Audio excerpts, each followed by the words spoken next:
Subhanallah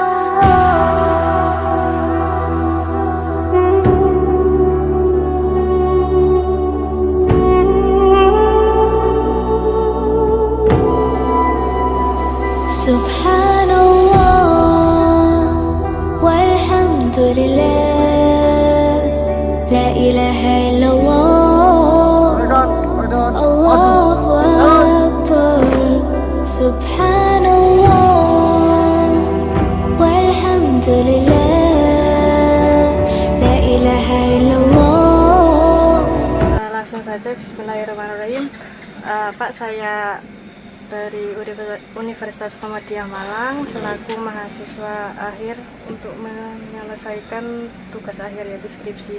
Nah, di sini saya akan mewawancarai atau sekilas meminta informasi budaya. Menurut Bapak, budaya yang ada di Pondok Modern itu seperti apa sih?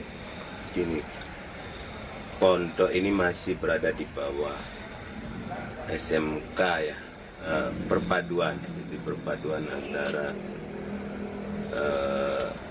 budaya taruna plus budaya santri. Jadi ada dalam hal kedisiplinan itu, kalau disiplinnya itu kita menggunakan sistem ketarunaan, kemudian kalau dalam akhlaknya, etikanya itu kita pakai etika yang berlaku di pondok biasanya. Itu seperti ibadahnya seperti yang dilihat gitu ya. Jadi anak-anak itu, santri itu jadi kita kasih waktu 5 atau 10 menit sebelum dilaksanakannya sholat, itu semua santri sudah standby di masjid. Sekolah pun demikian. Jadi sekolah itu sebelum mereka berangkat sekolah pagi itu dia apel pagi dulu di depan sini, kemudian makan ya, sarapan pagi. Nah, sarapan itu pun memang dia tetap berlaku yang namanya kedisiplinan. Jadi ada yang kasih komando. Jadi sebelum dia masuk pun itu harus tertib, dia masuk di ruang makan pun harus tertib. Ketika dia duduk mau makan pun harus tertib, dan dia menunggu apa-apa atau komando dari salah satu yang ditugaskan untuk memimpin itu. Kemudian mereka duduk dalam keadaan rapi, makanan sudah disiapkan di atas meja.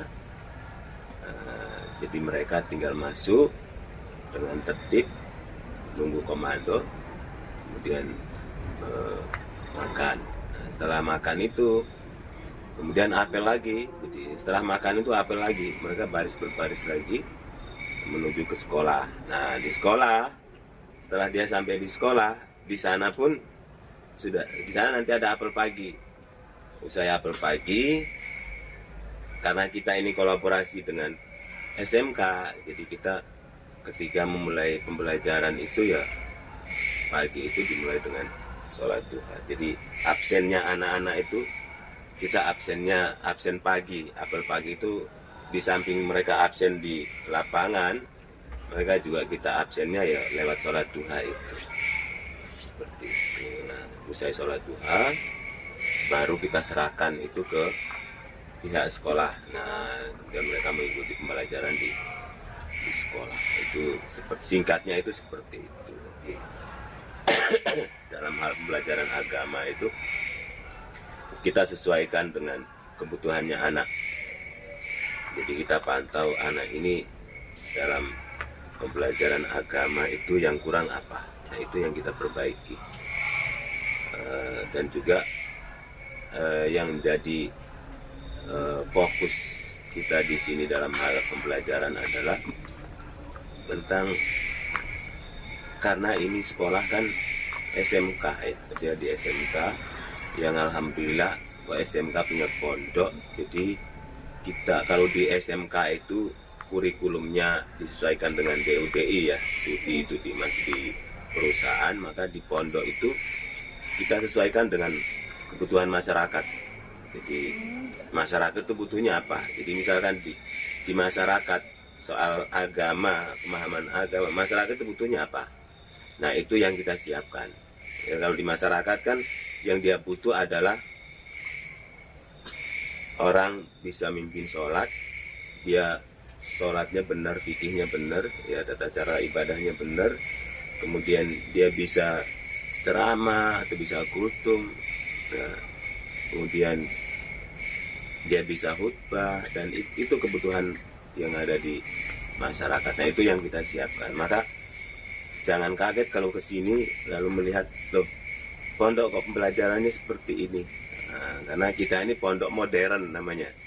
Pondok modern ya kita sesuaikan dengan kebutuhan masyarakat. Jadi kalau pengen pondok yang memang khusus mengkaji kitab-kitab klasik, ya bukan di sini. Nah, di sini kita kan SMK, siswa taruna SMK yang kita pondokkan. Nah, sementara di SMK itu dia di samping pendidikan di kelas, dan juga dia ada pendidikan di luar kelas yang praktik lapangan itu. Sehingga kalau kita terapkan pendidikan, pola pendidikan pondok itu seperti yang pondok-pondok salaf atau pondok-pondok klasik itu, tetap karena kita nggak bisa mencapai target. Maka apa yang dibutuhkan masyarakat, ya itu yang kita budayakan di sini. Jadi makanya di sini tuh semua itu dibudayakan, dibiasakan. Pembiasaan namanya. Dia mulai bangun tidur itu pembiasaan. Dia pokoknya mulai mau tidur sampai bangun tidur. Gitu ya. Itu semua sudah pembiasaan sampai dia berangkat sekolah, dia berangkat ngaji, dia berangkat sholat dan sebagainya. Jadi seperti itu. Maka kita lihat kalau mereka sholat itu begitu tertib. Ya, pokoknya kalau sudah di masjid itu sudah nggak boleh ada suara.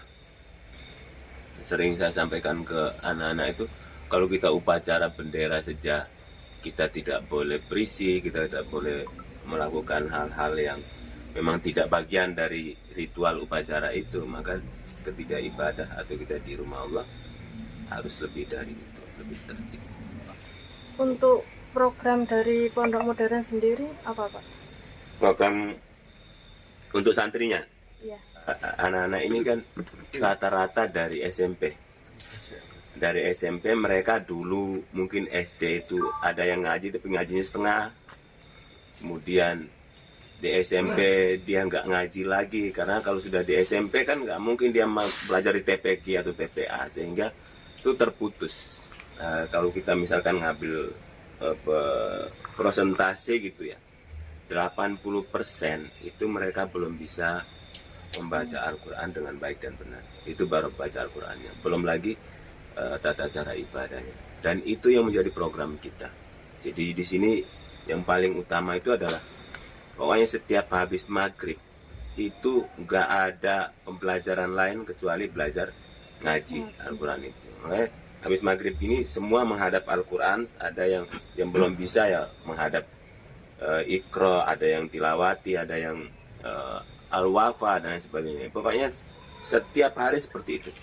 Mau hari libur, mau apa, sekolah boleh libur tapi kita ngaji tetap. Nah itu program utamanya. Kemudian usai Isya itu baru kita kasih materi, ya materi fikih gitu ya. Kemudian ada materi akidah untuk penguatan ideologinya. Lalu ada muhadharah itu ya. Kemudian ada akhlak itu. Dan kemudian ada juga kemudian ada tafsir itu. Nah, tafsir itu biasanya kita modelnya itu model tematik ya. Model tematik atau dalam bahasa pondok itu disebut tafsir maudhu. Jadi tematik itu kita mencari topik-topik yang aktual, kemudian itu yang diterangkan kepada anak. Jadi disesuaikan dengan kebutuhan anak-anak seperti ini. Berarti kita kalau kaji tafsir itu yang ada hubungannya dengan mereka. Nah, seperti itu. Jadi modalnya itu tafsir maudhu. Anak suruh baca ayatnya, kemudian ustadznya itu menerangkan dari segi bahasanya, dari segi balagonya, dari segi mantiknya dan sebagainya. Itu seperti itu. Itu pemahaman umumnya saja. Kemudian ada juga fikih, gitu ya. Fikih itu ya kita lebih penekanannya itu lebih kepada fikih ibadahnya. Kalau fikih muamalahnya itu kan itu pengembangan. Jadi yang penting adalah ibadah. Karena ini kalau kita melakukan tanpa sesuai dengan dasarnya itu kan jadi fatal itu akibatnya. Ya, dasarnya dulu. Itu kalau muamalah kan ya sudah mengikuti katanya Nabi itu antum mu'alamu bi umuri dunyakum, untuk kamu lebih tahu lah. Apalagi kalau SMK gini. Nah, SMK begini ya muamalah itu paling disinggung ya soal bagaimana ketika berada di perusahaan, etikanya bagaimana. Itu kan bagian dari fikih muamalah yang itu diajarkan di sini juga sesuai dengan kebutuhan anak, terutama kebutuhan di masyarakat. Untuk strategi atau metodenya sendiri kan santri ini kan cenderung remaja yang bisa dikatakan remaja itu lebih identik dengan karakter yang berbeda-beda, terus cenderung memberontak seperti itu kan. Nah, sedangkan di sini di pondok modern ini santri kan dididik untuk sholat berjamaah, sholat tepat waktu. Nah, strateginya itu seperti apa, Pak? Strategi yang kita lakukan, jadi gini, anak itu ketika dia masuk ke sini, maka yang pertama kali kita ciptakan suasana yang itu modelnya reinstall gitu. Jadi begitu dia menghadapi itu semacam kosong gitu. Jadi dia dikosongkan dulu pikirannya. Yang petugas yang menangani itu bagaimana caranya supaya dia bisa menguasai. Misalkan satu orang dikasih, dia harus nangani 10 orang. Maka petugas ini harus bisa menundukkan 10 orang. Caranya bagaimana? Jatuhkan mentalnya. Maka petugasnya ini harus superpower. Sekarang kita hadapi ini anak-anak usia seperti, maka petugas ini harus punya power di hadapan anak-anak, harus bisa memberi contoh yang baik. Maka yang petugas ini kalau di sini itu haram hukumnya dia melakukan kesalahan sekecil apapun, itu nggak boleh. Maka di sini itu yang disuruh nangani anak-anak itu kakak-kakak kelasnya dia yang memang dipilih, yang terpilih, difilter itu, disaring benar-benar yang melakukan kesalahan, jangan sampai melakukan kesalahan sekecil apapun di depan adik-adiknya, karena dia ini yang nanti jadi contoh. Nah, itu strategi yang kita lakukan mulai sudah turun-temurun di sini, sehingga paling kita butuh waktu itu sekitar 1 pekan, itu kita sudah bisa menundukkan mereka. Jadi, anak-anak ini sudah bisa ditundukkan, diperintah apa sudah mau, jadi disuruh apa itu dia sudah mau.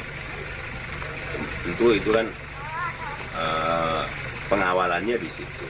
Setelah itu kemudian pembiasaan. Itu kalau sudah awal itu sudah dibentuk, apa istilahnya, dicuci otaknya itu, maka selanjutnya sudah dia berjalan dengan sendiri. Jadi semua sudah jalan sesuai dengan yang kita inginkan, sudah tertata dengan rapi. Memang tidak 100% ya, tidak 100%, tapi kalau diambil persentase 90% itu berhasil.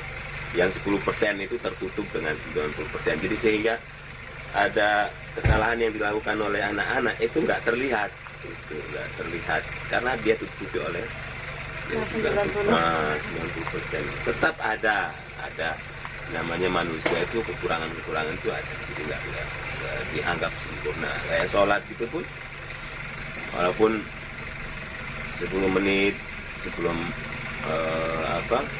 sebelum sholat itu sudah ada di masjid, ya masih ada 1-2 yang molor, itu ada. Tetapi tidak sampai dia terlambat sholat atau masbuk. Itu kalau di pondok itu haram hukumnya itu masbuk sholat. Jadi harus semua itu, terkecuali yang punya tugas khusus. Jadi kalau misalkan di sini loh kok ada yang terlambat, itu berarti dia punya tugas khusus. Itu biasanya yang terlambat itu yang petugas yang menyiapkan makan di dapur. Nah itu biasanya terlambat. Dia sholatnya terlambat karena dikasih waktu. Tapi terlambatnya nggak sampai selesai sholat. Dia mesti paling dapat 1-2 rakaat. Itu seperti itu. Itu strategi yang kita lakukan sama ini. Strategi itu kolaborasi antara SMK yang yang menonjolkan ketarunaannya, kemudian sama pondok yang menonjolkan kesantriannya. Nah, jadi kalau kita ngelihat mereka jalannya tegap gitu ya, orang yang baru lihat tuh dipikir ini anak kok seperti ini, tapi mereka punya akhlak yang baik walaupun dilihat tuh kereng itu kata orang gitu. Kereng ya karena memang tiap hari mereka ngangkat barbel ya, olahraga dan sebagainya, jadi kan memang postur-postur militer kok kereng, tapi mereka akhlaknya baik. Nah, itu yang kita program kita di sini, di antara program kita di pondok. Untuk perannya selain dari Dewan Pengasuh itu memantau dan mengarahkan, itu ada peran lain untuk santri, Pak? Itu ya, dia harus jadi istilahnya itu musyrif atau artinya jadi bapaknya lah. Jadi makanya di sini itu setiap lantai itu ada bapaknya. Ada setiap lantai ada bapak, setiap barak itu ada bapaknya. Jadi bapak itu yang nanti dia bertanggung jawab kepada, misalkan lantai 1 itu musyrifnya siapa? Dia yang bertanggung jawab terhadap anak itu. Jadi peran dia yang lain ya, peran dia lain selain dia ngontrol dan lain sebagainya. Nah, kemudian ada juga yang berperan sebagai sarpras, itu yang ngontrol, jadi yang ngontrol mana yang rusak dan sebagainya itu diperbaiki. Ada yang di bagian kesehatan. Jadi setiap hari itu ada yang ngontrol sini ya. Baik itu musyrifnya maupun teman-teman lain yang memang punya tugas-tugas tertentu itu setiap hari. Itu dari santri sendiri atau dari kakak? Ada, kalau yang ngontrol itu yang musyrif itu bukan dari santri tapi dari bapak ibu guru yang ada di sini. Jadi dia jadi bapaknya. Nah bapak ibu guru itu menugaskan kakak kelasnya. Walaupun tugas itu anak apakah kelas itu diberi tugas, tapi tetap dia nggak bisa dilepas. Musyrifnya ini bapaknya tetap selalu pantau. Jadi ya nggak dilepas gitu saja, dia pantau, dia evaluasi. Ini anak ini, kakak kelas ini ketika nangani adik-adik menemukan kendala apa dan sebagainya, itu kemudian diperbaiki. Terutama yang kesehatan dan sebagainya itu nggak bisa kita serahkan langsung ke kakak kelasnya, tapi ya yang musyrifnya sendiri yang harus turun tangan melihat kondisi anak-anak. Jadi di sini apa istilahnya, ya ada yang berperan sebagai bapak ya, bapak untuk setiap lantai, bapak untuk setiap barak, karena kita punya 4 barak itu. Ada 3 lantai ya, itu seperti itu. Kalau ibunya, karena kita di sini ini pondoknya ini baru untuk yang putra dalam sini, jadi ibunya nggak ada, adanya cuma bapaknya. Ibunya bapak semua. Adanya bapak semua. Ibunya paling ibu dapur, sama istrinya ketua pengasuh, ketua dewan pengasuh. Nah itu ibunya. Seperti itu. Tapi bapak ibu guru selalu kesini, selalu pantau. Karena ini kan walaupun dia pondok, tapi dia tidak bisa terlepas dari SMK. Maka ini jadi tanggung jawab bersama. Bukan tanggung jawab para pengelola pondok saja, tapi juga tanggung jawab semua yang ada yang masuk dalam bagian dari keluarga besar SMK Pelayaran Muhammadiyah Tuban. Itu seperti itu. Ada lagi. Untuk cara membentuk akhlaknya, Pak. Cara membentuk akhlak itu kalau disiplin ya, disiplin itu kan bagian dari akhlak. Itu caranya itu tadi dari awal sempat saya singgung sedikit ya. Jadi anak itu begitu masuk, bagaimana caranya supaya kita bisa nundukkan dia, itu yang pertama itu dulu. Jadi kalau awal kesan awal tuh dia sudah tunduk, maka selanjutnya itu ya kalau bahasanya Nabi itu ya, kalau bahasa Nabi ini ya, kalau kita menafsirkannya kontekstual itu bukan tekstual ya. Kalau kontekstual ya fa abawahu yuhawidani au yunasirani au yumajisani. Jadi ketika awal itu dia sudah dikosongkan ya, kalau ibarat kertas itu dia sudah kosong, sudah selanjutnya kita bentuk ini, anak ini mau dibentuk akhlaknya apa. Nah, itu sudah seperti itu sudah. Makanya di sini semuanya sama. Materi yang dikasih oleh setiap penanggung jawab itu sama materinya.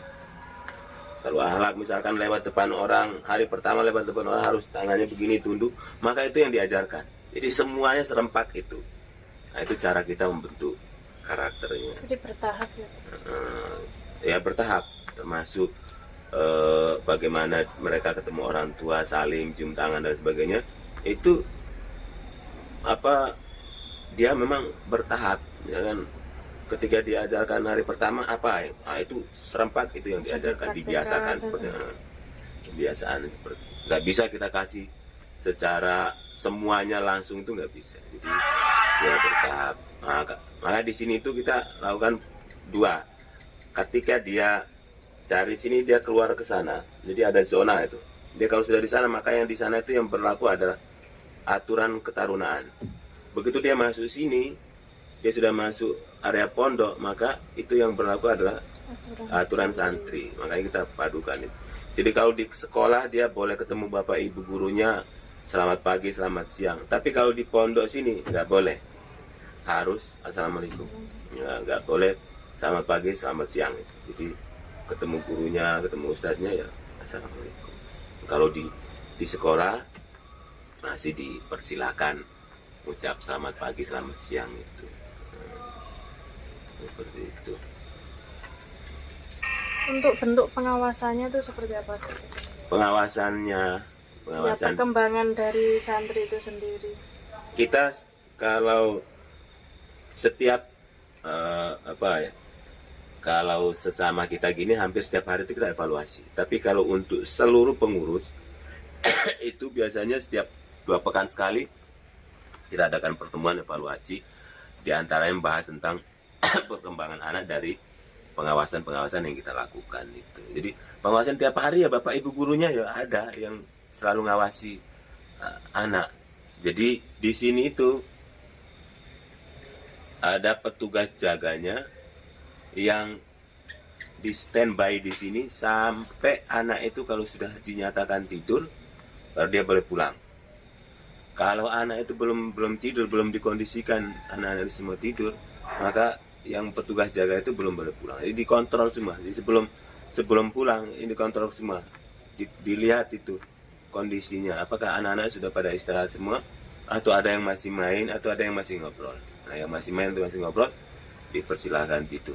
Sudah dikondisikan, sudah aman semua di kamarnya masing-masing atau di baraknya masing-masing, sudah pada di atas bantal kepalanya, lagi meluk bantal, baru yang petugasnya itu boleh pulang. Jadi selain petugas, selain bapak asuhnya itu ya, apa musrifnya itu, ada petugas jaga juga.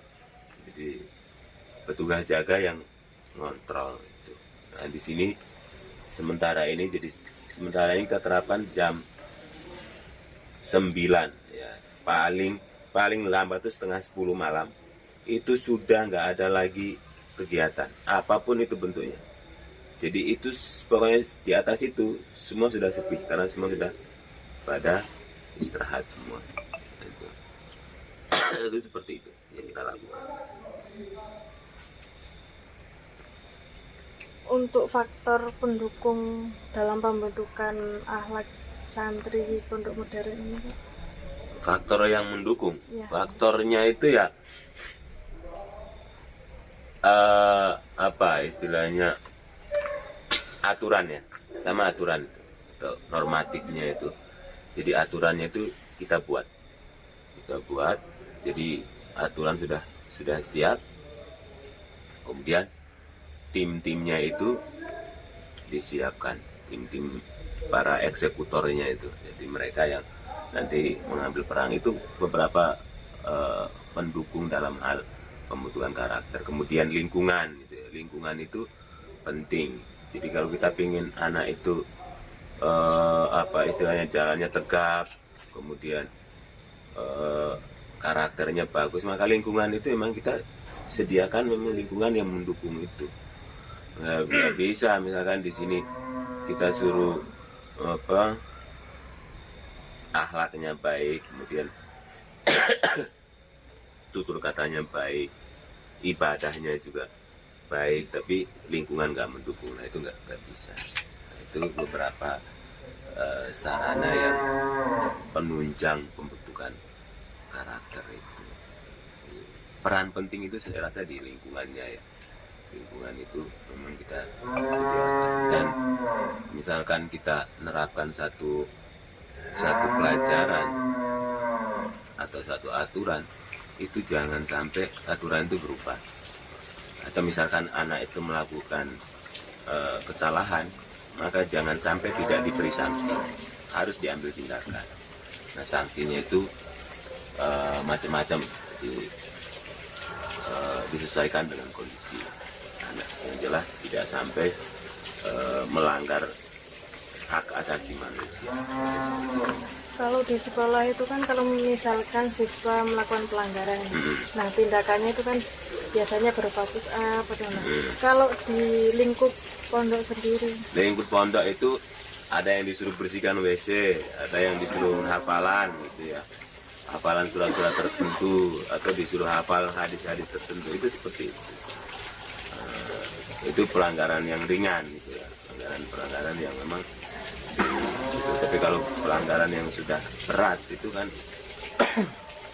ya yang fatal ya kita kembalikan ke orang tua. Tapi sampai sekarang alhamdulillah kita belum pernah mengembalikan santri itu ke orang tuanya. Nah, itu indikasi bahwa kalau kita ngambil persentase 90% berhasil gitu. Nah, jadi kita belum pernah mengembalikan siswa itu atau santri itu ke orang tua karena dia melakukan pelanggaran. Beda lagi kalau kita kembali karena memang anaknya pengen pulang gitu. Yang saya maksudkan di sini adalah kita kembalikan ke orang tua karena dia melakukan pelanggaran yang fatal. Itu belum ada alhamdulillah. Tadi kan sudah membahas untuk faktor pendukung lah, dari faktor penghambatnya. Faktor penghambatnya itu ya apa ya istilahnya? Faktor penghambatnya itu karena ini santri yang kita hadapi ini dari berbagai latar belakang keluarga, ya, dengan model pola pendidikan berbeda-beda, dari lingkungan berbeda-beda, dengan watak yang berbeda-beda. Ini yang salah satu yang dianggap selama ini